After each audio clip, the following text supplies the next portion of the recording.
ये तस्वीरें देखिए, ये तस्वीरें हैं सोनम वांगचुक की। सोनम वांगचुक पिछले 15 दिनों से, पहले प्रचंड गर्मी थी, अब गर्मी के साथ बारिश है। देश की राजधानी दिल्ली के जंतर मंतर पर वो भूख हड़ताल पर कर रहे हैं, अनशन पर है। 15 दिन हो गए हैं। अन्ना का आंदोलन भी जो है वो 13 दिन का हुआ था। 15 दिन हो गए हैं। कॉकरोच जनता पार्टी के बैनर तले ये प्रोटेस्ट चल रहा है। दरअसल नीट का जो पेपर लीक हुआ था, उसके बाद सीबीएसई में जो फर्जीवाड़ा हुआ, उसको लेकर ये अनशन चल रहा है। अभिजीत दीपके जो बोस्टन यूनिवर्सिटी में अमेरिका में पढ़ रहे थे, उन्होंने इस प्रोटेस्ट का ऐलान किया। उसके बाद उसमें सोनम वांगचुक जुड़े और वो धरने पर बैठे हैं, हंगर स्ट्राइक पर। ये तस्वीरें किसी भी इंसान को रुला देने के लिए काफ़ी है। लेकिन इस देश के हुक्मरान सत्ता जो है वो इसको सूद लेने के लिए भी तैयार नहीं है। अब तक की जो खबरें हैं उसके हिसाब से कोई बात करने नहीं आया है। तो राजनाथ सिंह ने पहले ही कह दिया था कि इस सरकार में इस्तीफा नहीं होता है। कॉकरोच जनता पार्टी की मांग है कि धर्मेंद्र प्रधान जो शिक्षा मंत्री हैं, उनकी जवाबदेही तय हो और उनको इस्तीफा दे देना चाहिए। नीट का पेपर लीक हुआ था, उसके बाद नेट जेआरएफ में भी आरोप लगाया राहुल गांधी ने कि उसका भी पेपर लीक हुआ है। वहीं पेपर लीक के खिलाफ देश भर में भी आंदोलन चल रहे हैं। राहुल गांधी भी कोटा में जा चुके हैं। उनकी पार्टी जो है, आज भी मुखर्जी नगर में प्रोटेस्ट हुआ है, देहरादून में प्रोटेस्ट है। लेकिन सबसे हृदय विदारक है, सोचिए, सोनम वांगचुक जो हैं वो देश के लिए सम्मान के विषय हैं, वैज्ञानिक रहे हैं।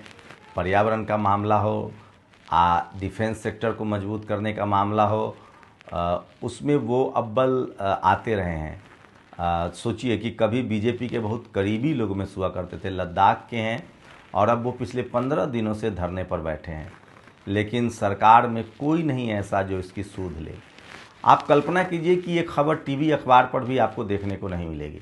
अगर आप सोशल मीडिया पर नहीं एक्टिव है, फेसबुक पर नहीं हैं, आप यूट्यूब पर नहीं हैं, आप एक्स पर नहीं हैं, आप इंस्टा पर नहीं हैं, तो ये खबरें नहीं मिलेंगी। तो जो टीवी अखबार अन्ना हजारे के आंदोलन को दिखा रहा था, क्योंकि वो कांग्रेस के खिलाफ प्रोटेस्ट था और आरएसएस बीजेपी के पक्ष में था, लेकिन आज जो ये प्रोटेस्ट है वो आरएसएस बीजेपी के खिलाफ है, तो टीवी अखबार बायकॉट कर रहा है। क्या आपको लगता है कि देश का एक जिम्मेदार नागरिक, इतना नामचीन हस्ती, अगर कोई धरना प्रदर्शन कर रहा है, हंगर स्ट्राइक कर रहा है, तो उसको टीवी अखबार में जगह मिलनी चाहिए या नहीं मिलनी चाहिए? तो इस देश में जब तक टीवी अखबार में खबरें नहीं दिखाई जाती है, सरकार के कान पर जू नहीं रेंगता है। तो सरकार पूरी तरह से तैयार है कि चूँकि टीवी अखबार ने इसका बायकॉट कर रखा है, वो दिखा नहीं रहे हैं। सोशल मीडिया अभी भी इस देश के जो जनरल कैटेगरी के लोग हैं उनके पास है, जो पढ़े लिखे लोग हैं, अमीर लोग हैं, उन्हीं के पास अभी तक सोशल मीडिया की पहुँच है। इसलिए वो ज़्यादातर जो बीजेपी के समर्थक हैं, तो उसकी उतनी मारक क्षमता नहीं है। टीवी अखबार अभी भी गांव-गांव में पहुंच है, अखबार गांव-गांव में आता है और मैक्सिमम लोगों तक पहुंचता है। टीवी और मैक्सिमम लोगों तक पहुंचता है, लेकिन धीरे धीरे ही सही मोबाइल से भी इम्पैक्ट तो हो रहा है। आज इस धरने का तो 20वां दिन है और आज काफ़ी संख्या में वहाँ लोग आए हैं। अभिजीत दीपके ने बैक टू बैक कई ट्वीट किए हैं और आज तो समाजवादी पार्टी के एक सांसद हैं, वो भी वहाँ पहुँचे। प्रकाश राज जो हीरो एक्टर हैं, वो भी वहाँ पहुँचे। तो बहुत सारे नामचीन हस्तियों ने ही इसका समर्थन किया है। लेकिन सरकार जंतर मंतर पर धरना के बावजूद संज्ञान लेने के लिए तैयार नहीं है। सोनम वांगचुक की हालत नाजुक बनी हुई है, उनकी हालत लगातार बिगड़ रही है। 15 दिनों तक लगातार हंगर स्ट्राइक एक बड़ा मुद्दा है।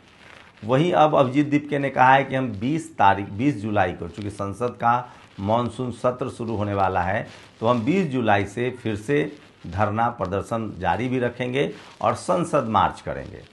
ये सबसे बड़ी खबर है जो सोशल मीडिया पर चल रहा है। दूसरी बड़ी खबर है जो मैं आपको बता दूं कि एथेनॉल का मामला। सोचिए, देश भर से अब इस तरह की खबरें आ रही हैं कि एथेनॉल से गाड़ियां खराब हो रही है। हम लोग पहले दिन से बोल रहे हैं कि गाड़ी का माइलेज गिर गया है। अब कुछ नामचीन हस्तियां जब इस देश में बोलती हैं तो लोग ज़्यादा अटेंशन देते हैं।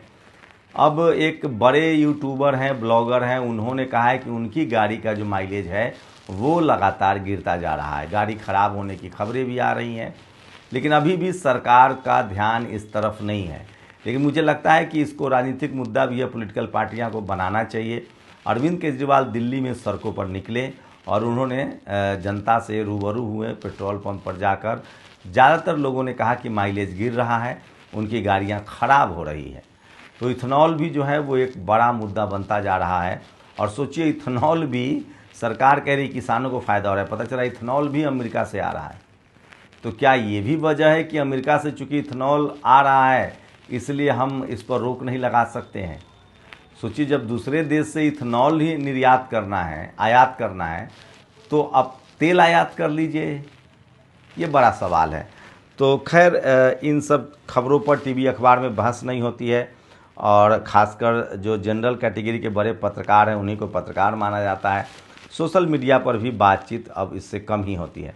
कुछ और बड़ी खबरें हैं जो मैं आपको बता दूं। बीएसपी का लगातार जो यूपी में कार्यक्रम चल रहा है, विश्वनाथ पाल जो उनके प्रदेश अध्यक्ष हैं वो लगातार यूपी में बैठक कर रहे हैं, और इसी कड़ी में लगातार उनकी बैठकें जारी हैं।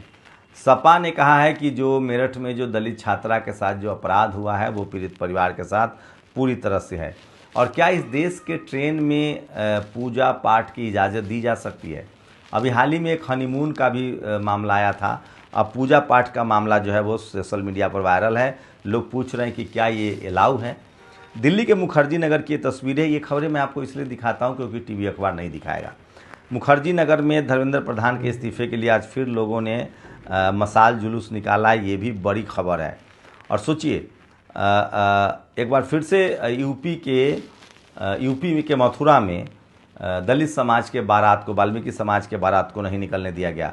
पुलिस का कहना है कि वो आगरा कमिश्नरेट का कहना है कि वो अपरंपरागत मार्ग से गुजर रही थी। इस खबर पर विस्तार से बताऊंगा।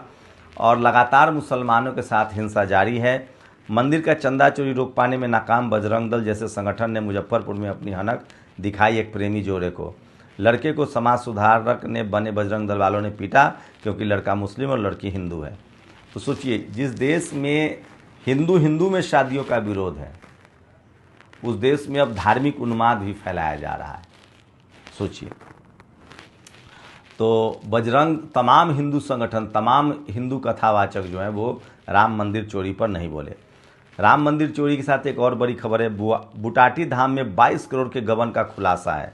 चढ़ावे में सोने चांदी गायब है, भोजनशाला में लाखों फर्जी खर्च। और ये है पिंकी चौधरी, ये कह रहे हैं कि इन्होंने नीले कबूतर लोगों को कहना शुरू कर दिया, दलित पिछड़ों के आरक्षण के भी खिलाफ हैं।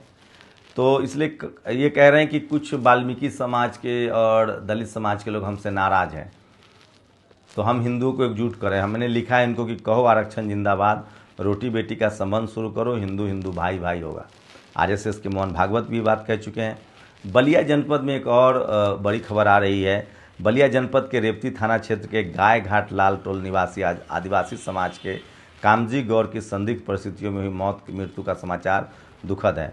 परिजनों का आरोप है कि पुलिस द्वारा पूछताछ के दौरान की गई उनकी पिटाई से हालत बिगड़ गई और भारत में इलाज के बाद मौत हो गई है। और अभिजीत दीपके ने जो खबर बताई है, दलित युवक पर आतंकी बर्बरता। ओडिशा के गंजाम में अवैध काम का विरोध करने पर एक गिरोह ने दलित समुदाय के युवक को बांधकर बेरहमी से पीटा है 3 दिनों तक। ये सारी तस्वीरें हम आपको नहीं दिखा सकते हैं, चाहे यूपी में की हो या गुजरात उड़ीसा की हो, क्योंकि कॉपीराइट्स और कम्युनिटी गाइडलाइंस है, लेकिन ये खबरें फैक्ट हैं। और आज हंगर स्ट्राइक का 15वां दिन है। 7 किलो वजन जो है वो घट गया है, लेकिन वो लगातार धरने पर डटे हुए हैं। तो ये सबसे बड़ी खबर है। और ब्राह्मण समाज ने रोकी दलितों की बारात। आगरा में दलित समुदाय ने आरोप लगाया है कि ब्राह्मण बहुल गांव में हमारी बारात को आने से रोका गया। इस मामले में लगातार जो है वो पुलिस ने अपना बयान दिया है।